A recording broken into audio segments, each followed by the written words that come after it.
Terms of Reference. Experience of the Interreg Northwest Europe program. This video was shot during the Interact event, Evaluation, How Did It Go?, in Helsinki on the 30th and 31st of May 2017. The aim of the event was to discuss terms of reference and first findings of impact and operational evaluations. The Interreg Northwest Europe program has a framework contract for the delivery of all evaluations that were planned according to the evaluation plan.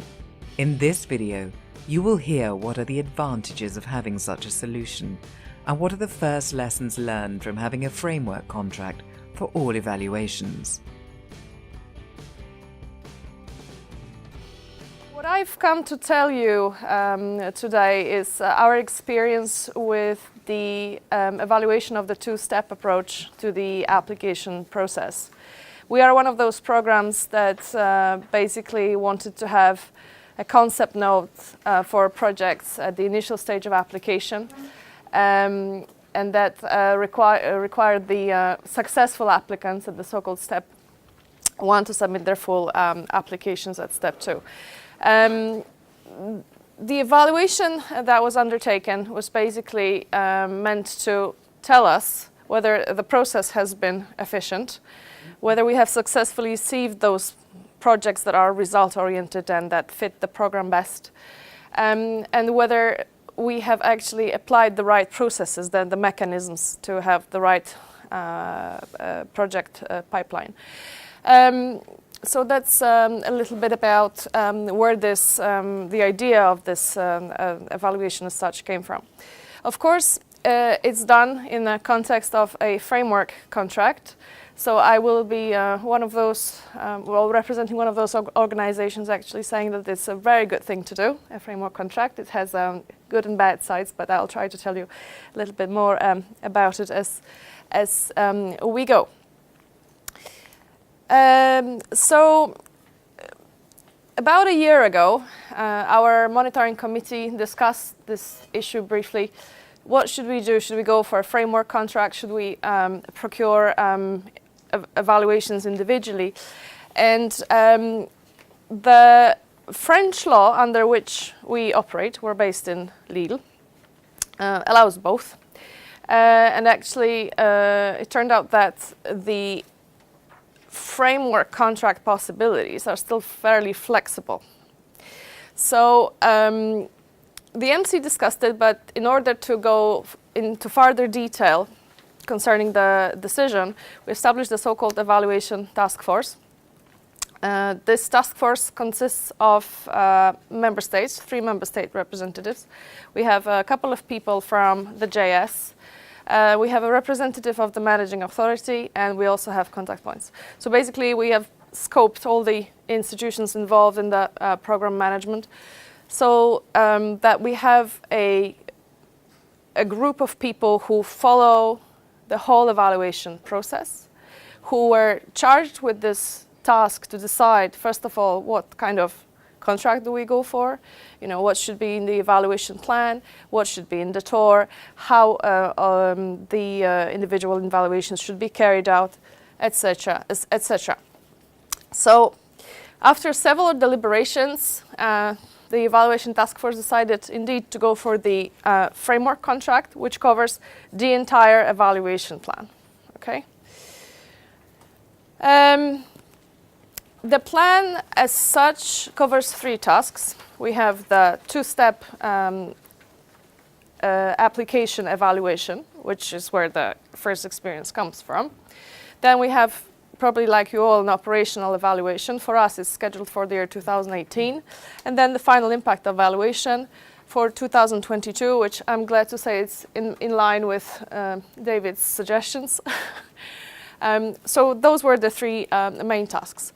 When we were discussing whether we should go for the framework contract or not, there were certain pros and cons that were identified fairly early in the process, and this is something that I'd like to share with you today.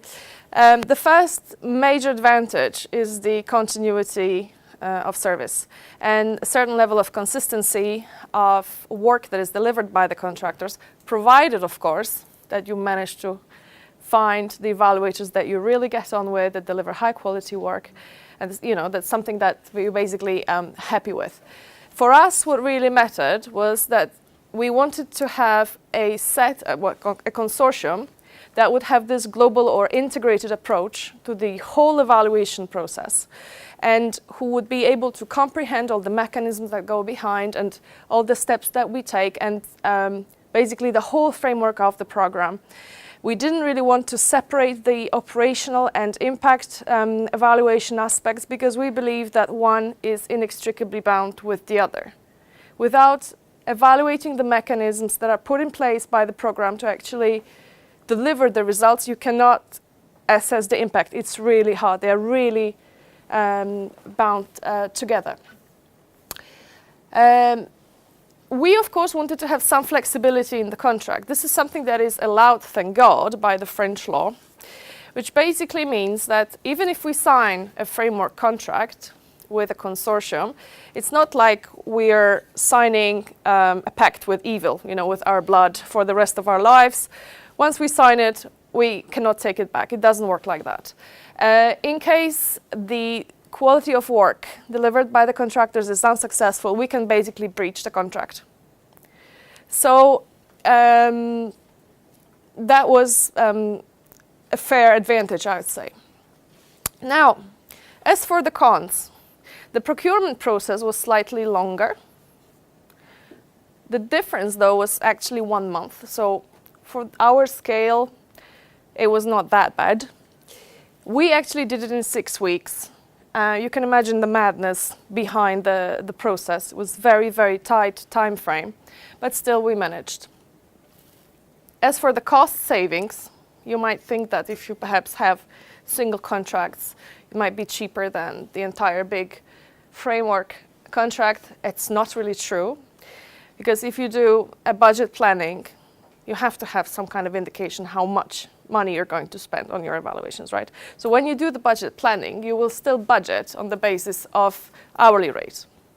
An hourly rate in our geographical area is 800 euros.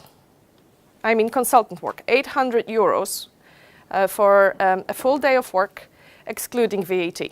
Or, in other words, 100 euro per working hour. So that's how we budgeted all 3 tasks within the framework contract. So, the fee didn't actually change from one evaluation to the other. It was still the baseline was, the financial point of reference was the same. So here there are no real cost savings implied. Right. Now, if we wanted to consider single contracts, I couldn't quite separate pros and cons. I think I would call them points of consideration, so that I raised them to you and perhaps make you aware of them, without actually deciding whether they are good or bad points. David has already mentioned that the quality of evaluations may vary. So depending on the type of subcontractor and their experience and what kind of consultants they have, the quality of a simple evaluation might be good, but an impact evaluation that is a big undertaking might be completely different, much more difficult to deliver. So if you have single contracts, indeed you can actually, if you're unhappy with the quality of the first evaluation, you can still change, but you still don't know what you're signing up for. How can you be sure that the next consortium will be actually better than the people that you have already contracted? So that's one point. Second point is that it's actually good to try out your contractors on a small evaluation scale before you go on to the big impact. You will get to know how evaluations happen, how they are carried out, what kind of knowledge and experience is really required on the side of contractors. You will see what you get for your money from both senior and junior consultants, because both will be involved. Okay. You will also get to know the time frame of the whole process. I will tell you a little bit about our time frame later. I just laid it out to have an indication of how time-consuming evaluations actually are and how many people need to be involved, not only on the contractor side, but also on the program side. It's a task that really has to be managed on a daily basis. And what else? What else did I note? Yes, no previous knowledge about the program. For us, it was quite important to have contractors that would have a framework. Northwest Europe works like this. These are their specific objective, priority access. These are the indicators that they're using. This is how they're operating. This is what the project pipeline is. And this is where they may be getting. We wanted the contractors to have all this complete knowledge before we actually get to the impact evaluation stage. So if you go for single contracts, if you choose contractors that were not involved previously, then this is, it's a risk. It's a risk. They will not have enough knowledge to carry out the impact evaluation. I think we've covered that. I'm glad to say that. A little shortcut for the time. Now, as for the terms of reference, it's no rocket science. I will try not to repeat after David, but the clarity concerning the evaluation objective is absolutely of utmost priority. If you want to break it down into sub-objectives, don't go beyond 2 or 3. We had 3 sub-objectives in the first evaluation, and I can tell you it was hard for the contractors. They focused on 2, forgetting about actually the first one. For them it was the third, but for us it was the first one, which was the result orientation of our projects. As far as the evaluation questions are concerned, you have to provide them in the terms of reference, but they should be indicative. You cannot be too prescriptive because you want to leave some freedom to the evaluators. By the end of the day, they should be unbiased, so they should know how to do their job, and they know that very well. You have to guide them and, yes, steer them, let's say, but you have to be active and proactive, but not intervene in their area of work. So it's a balance that is sometimes hard to strike, but if you manage to have a good working relationship with the evaluators, it will go just fine. For the practicalities, what I want to highlight is the involvement of senior and junior consultants. The fees that I related to earlier on, the 800 euro per day, is a senior consultant fee. What you don't want to happen is that you are charged senior consultant fees for junior consultant work. And you will see that very clearly in the reports that you receive. Who is writing this? Okay? In the course of your evaluation implementation, you will be in contact. For me, it was daily contact with the evaluators. I had 2 consultants that were senior, but there also were 2 junior. So I knew more or less what they were doing. Okay, they were in copies of our messages, which was very transparent. So we all knew who was involved and who did what. But it was kind of a reassurance for us that we really got the value for money that we asked for. Okay. Senior consultant involvement was very high and much appreciated. So the inclusion of senior consultant or junior consultant work, it has to be specified in the ToR so that you're covered. Okay.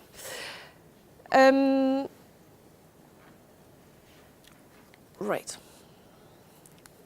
Now, as for the thematic focus and the contents of your ToR, it's better, as David said, to focus on one topic and evaluate it in depth rather than cover an X number of superficial issues and then get an evaluation that you can just put on your program shelf and that will not serve any purpose. An evaluation which is not implemented is not really useful. This was actually one of the best, I'd say, aspects of working with the evaluator, so that this first experience that we had in the 5B period was that evaluators knew that when they come in, they do their job, they do their desk research, they do the data analysis, they do surveys, they do interviews with the program authorities, with the beneficiaries. They knew that the conclusions and the recommendations that came from all this work that are included in the final evaluation report will actually be implemented by the monitoring committee, and then they will be put into practice. So very useful and motivating arguments. As for the evaluation questions, this is something that was brought, I think at one of the previous seminars. I think it was raised in Amsterdam, actually, by either by David or by our consultant Simon Pringle, that evaluation questions should bring answers. They have to be formulated in a way that the survey respondents can just say yes or no. You also have to think about the sequence of questions, whether there's a logical flow. Sometimes if an answer to one question is yes, then another question will follow. And if it's a no, it's something else. So this is something that you have to structure fairly well if, for example, you're setting surveys. Surveys are always arranged on the basis of evaluation, broad evaluation questions, but it's all interlinked. Now, there's a word on the left that is missing. It's called impact, so that's relevant to our impact evaluations. Do not forget to mention in ToR all the additional aspects, the benefits that you're causing, or the positive impact that you have on the territory, that it's not necessarily scored by the results or the result indicators that you're using in your OP, CP now.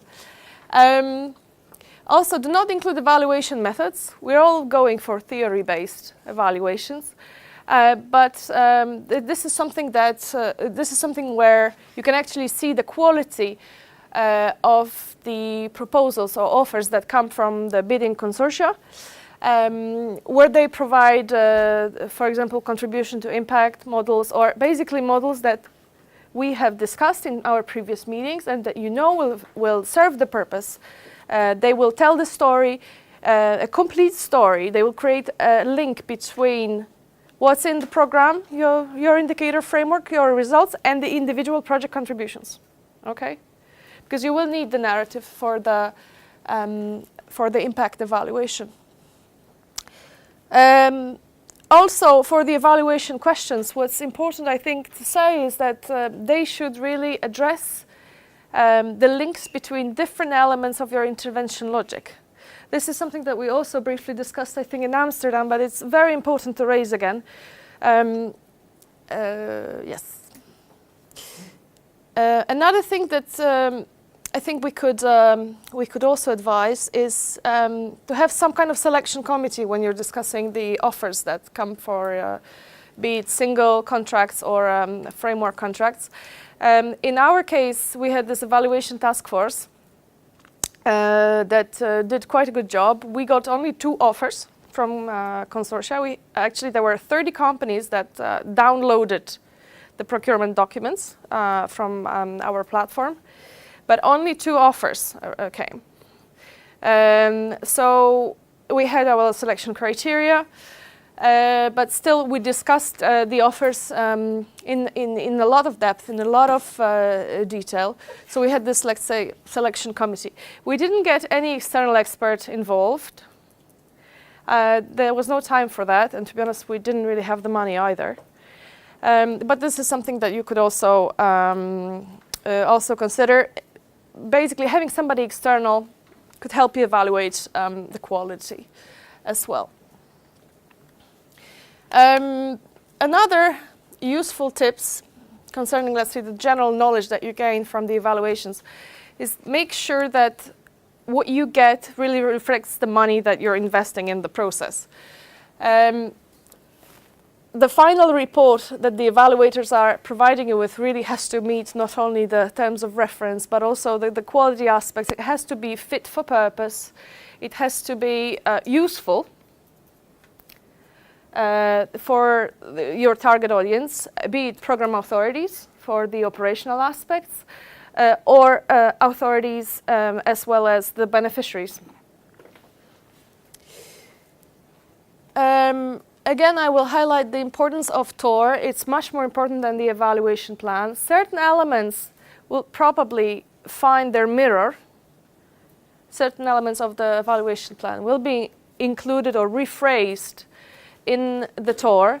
But when it comes down, in case you have problems with the contractors, in the course of evaluation implementation, what you will refer to is not the evaluation plan, but the annex to your contract, which is the terms of reference. So it's a legally binding document.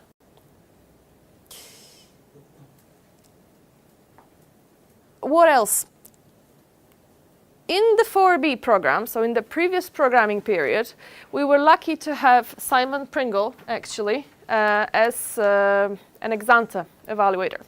By ex-ante, I mean mid-term evaluation, not the ex-ante that we had for the current programming period. And Simon provided us with a very good report that basically looked into our intervention logic, or basically questioned the elements that shouldn't be there. Very constructive criticism, though. Constructive is good. I mean, criticism is good as long as it's constructive. He also pointed out where we had strengths and weaknesses in the ways we operated. So we use this for the two-step evaluation because, we looked at the operational aspects in the previous and in the current program. So it was a document of relevance and reference, I'd say, also of comparison. So if you have previous evaluations, even if they cannot be fully used for the purpose of the current program, do not forget them. Because if the contractors come, they will always ask, as far as the desk research is concerned, which is the first phase of any evaluation, what have you got? You can say, I have minutes from this committee, I have all these annexes, but yes, do you have any evaluations? Has anybody external come in to actually check the work you're doing or how you're operating? Now, as far as the structure of the terms of reference is concerned, I will describe the elements that we have under the French law. Okay, so these are, let's say, the categories of information that we have to focus on when we look at any contract, any external experts that we want to involve in the program, not necessarily only evaluators, but for example, for the website, etc. This is how we procure things. So the first element is the object of the tender and the required service. For us, for the framework contract, okay, for the entire evaluation plan, the object of the tender was co-design and implementation of an integration evaluation approach. Why co-design? Because we knew that we will have a strategy, we will have this ToR that will apply to the entire course of program implementation, but we knew that the circumstances would change. We knew that certain requirements would change. So that's why we wanted the evaluators to come in and help us co-design the process in line with the changing or fluctuating environment. The main target groups for the whole framework contract were, first of all, our program authorities to help them make decisions. There's nothing better than informed decision-making process. The Commission, of course, the regulatory requirements, but also beneficiaries.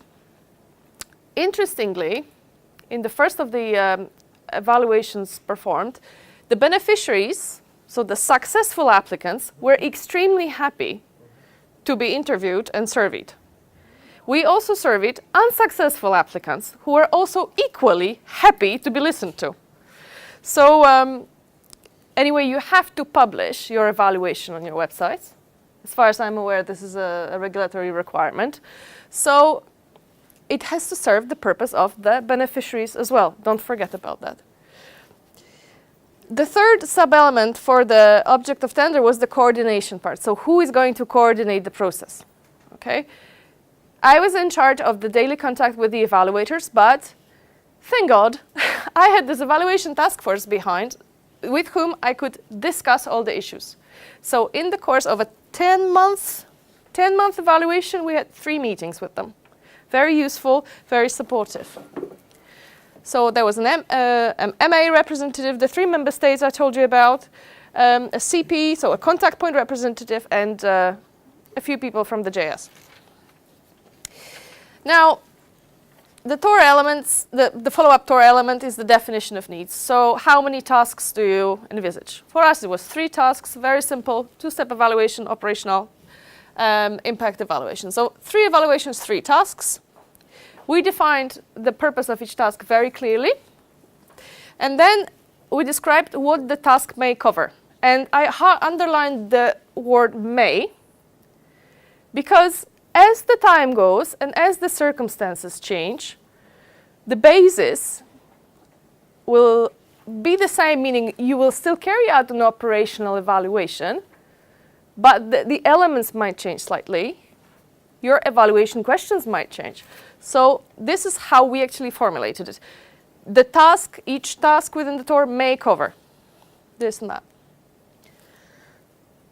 Now, the second element, the definition of needs. You need to be very precise about what kind of data will need to be analyzed. What kind of data is available in the house, okay? So what can you generate from your own systems, okay? Is there any data that has to be generated by the evaluators? The more information has to be generated, the more time it takes, the more it's going to cost you. Then what is the further quantitative or qualitative info? So what do you want to do on top of your data analysis? Do you want to survey people? If so, who do you want to survey? Program authorities or beneficiaries? Okay. Then also interviews. Do you want to organize follow-up interviews to get more qualitative information on top of all the quantitative data that you get from your system and from the survey? Okay, you will get some statistics, but what's behind? Data is very dry and at times very raw as well, and it doesn't necessarily speak for itself. As for the needs, also you need to specify the deliverables. This is something that David underlined, and I will do as well. Make sure that you highlight how many deliverables are required. In our case, for the 2-step evaluation, we had 3. There was an inception report that had to be formulated by the evaluators after the first meeting with the evaluation task force, which integrated all the requirements and the practical ways that the evaluation will be carried out.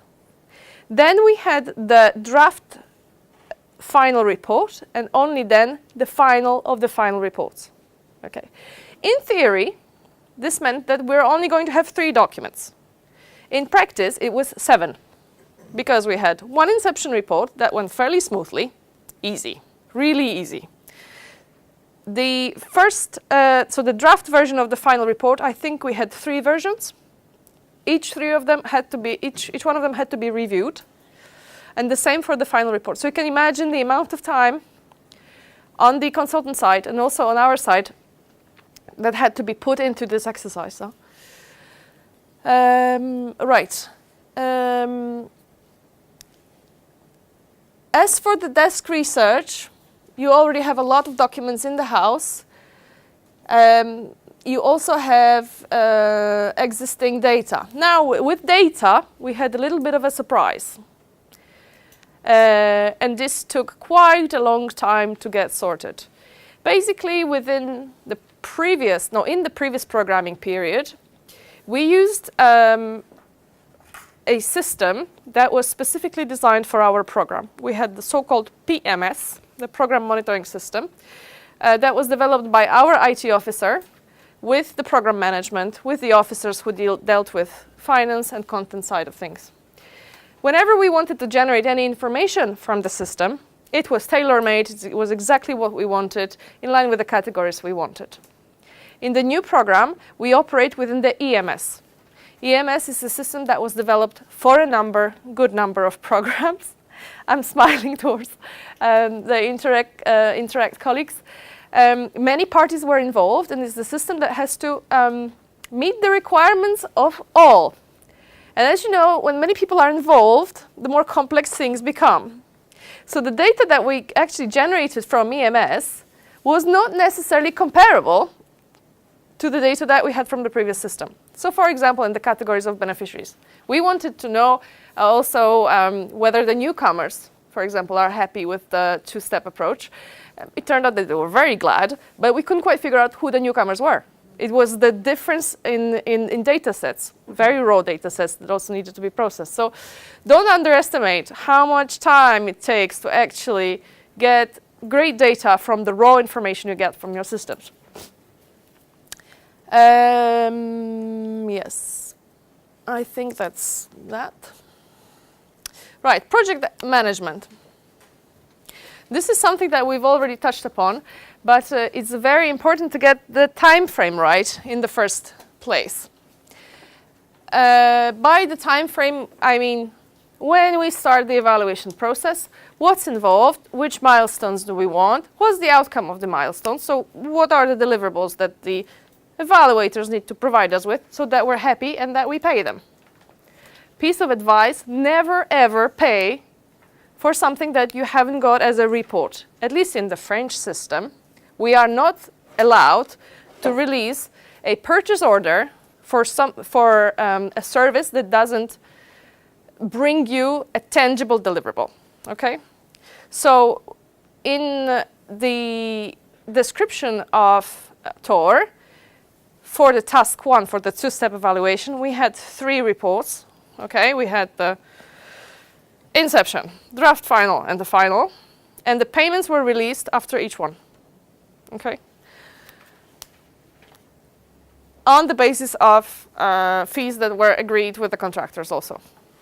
I think we paid 20% for the inception report, 50 for the first draft, and the remaining 30 for the final one. So make sure you balance the payments out depending on what you want to get. Tables and milestones. Senior and junior staff involvement, we talked about that. Review meetings with the task force.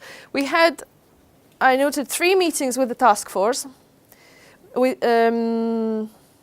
Many phone calls with the evaluators, many conference calls as well. It's important to point out that the evaluators will need to come to the meetings. Okay, you might need to cover extra travel costs, by the way, but it's up to you. It's your choice. But it's important to highlight that they will need to come and present you the outcome, be able to discuss it, give you justification, evidence, so that it's an interactive process. Depending how things go, but it's a good, I think, contractual or legal advice, is to record all the formal changes to the evaluation process, so to the ToR as well. I mean, if you need to change the ToR, you automatically have to have some kind of background justification for legal justification. In case your evaluators are not responsive, if you're not really in daily touch with them, which I would strongly recommend, you make sure that you work with them, not against them. Don't just delegate the task. It's also something David said, just really work with them. And make sure that you get some kind of a monthly report, so you know where they stand, what the progress is, how much money is actually being spent, or where you are in the delivery. Yeah. Sorry to interrupt you, but we are a bit late. Right. Maybe we can. I think we're actually almost done. Okay, good. Yeah, almost done. Yeah, I think I've said yes. Deliverable payment, we did cover the participation in meetings. We did ask our evaluators to actually come and present the draft report at the monitoring committee, so that the outcome of the evaluation doesn't actually come from the JS, that it comes from somebody who's external and who provides an unbiased judgment on how things are going. The task force I did talk about. The main advantage of having the task force involved in the process was that the evaluation as such was owned by the program. It was not delegated to the external evaluators.